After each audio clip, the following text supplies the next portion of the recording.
मैंने लिख दिया दो बड़े नुकसान है। एक तो आपका एज का 18 से 23 साल अब होगी अगर एसएससीजीडी के थ्रू भर्ती आएगी, और एसएससीजीडी के साथ आएगी अर्धसैनिक बलों वाली सब कुछ चलेगा। पहले ही 18 से 25 होती थी, 2 साल का बड़ा नुकसान है ये।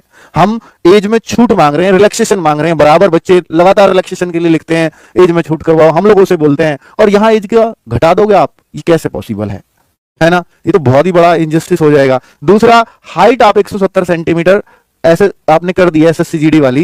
पहले जो 165 होती थी, हर बच्चा इस भर्ती का वेट करता था जिसकी हाइट 166 है, 167 है, 168 है, वो कहां जाए?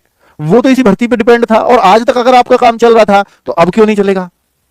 आप चलो एसएससीजीडी के थ्रू ले आओ, कोई दिक्कत नहीं है। आप एसएसएफ के भी तो करते हो ना, उसकी भी तो एक अलग मेरिट जारी करते हो, उसके लिए भी तो आप, तो इसके लिए भी आप अलग रूल बना सकते हो कि भाई इस पोस्ट के लिए हाइट ये चाहिएगी। आरपीएफ में जो बच्चे एलिजिबल है वो इसमें फॉर्म भर सकते हैं, तो भाई इसमें कोई दिक्कत नहीं है। फिर चॉइस में दे दो 165 हाइट, अगर किसी की बच्चे की 166 हाइट है, वो किसी और में फॉर्म नहीं भर पाएगा, इसमें भर लेगा, तो ऐसा दे दो।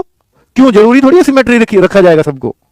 तो ये तो फिर आपने अपने मन का किया है। एग्जाम का पैटर्न भी चेंज हो जाएगा, खैर ये तो कोई बात नहीं है, एग्जाम तो सबके लिए एक जैसा है, ये तो कोई समस्या ही नहीं है। फिजिकल का पैटर्न भी चेंज देखने को मिलेगा, हाँ ये भी हो सकता है, क्योंकि जब एसएससीजीडी के साथ सब कुछ होगा तो फिर ये दोनों तो बदलेंगे ही। जो आरपीएफ में मैथ रीजनिंग जीके आती थी, वो मैथ रीजनिंग जीके हिंदी हो जाएंगे, और सबके 20-20 क्वेश्चन हो जाएंगे, बिल्कुल। और हिंदी क्यों, हाँ हिंदी और इंग्लिश, हिंदी या इंग्लिश में जो आप करना चाहो वो हो जाएगा, ठीक है। तो फिजिकल काफी आसान हो जाएगा। जो आरपीएफ का फिजिकल नामी ग्रामी मांगा जाता था, बहुत ही मुश्किल है, और इसका बहुत आसान होता है एसएससीजीडी का, उसके मुकाबले वैसे आसान नहीं है, ठीक है, क्योंकि रनिंग है, इसके अलावा कुछ है नहीं।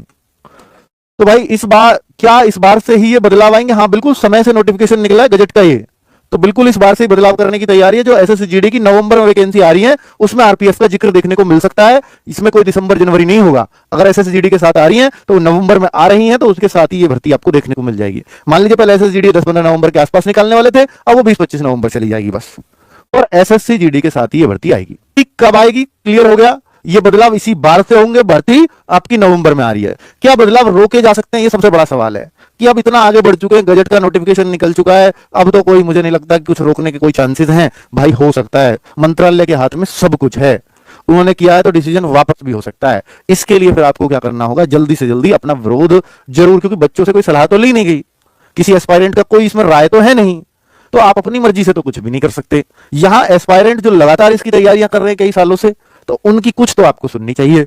तो अपनी सुनाने के लिए बच्चों आपके पास सबसे आसान तरीका ट्विटर अभियान है, तो सबसे पहले उस पर अपना विरोध जता दीजिए, जितना तेजी से जता सकते हैं। 18 से 25 वापस लेना है। 10th पास, हालांकि इसमें कोई फर्क नहीं पड़ेगा, क्वालिफिकेशन पहले भी 10th पास थी, अब भी 10th पास है।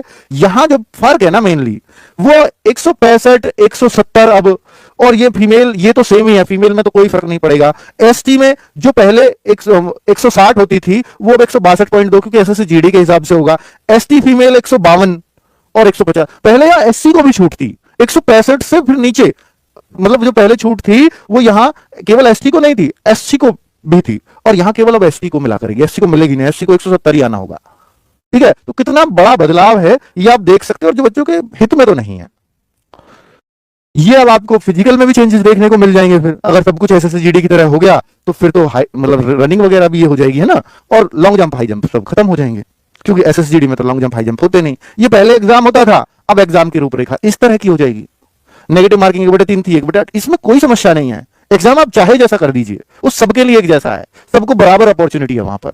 लेकिन आप एलिजिबिलिटी अलग कर देंगे तो फिर तो बहुत सारे बच्चे जो इसकी तैयारी कर रहे थे वो वैसे ही बाहर हो जाएंगे ना।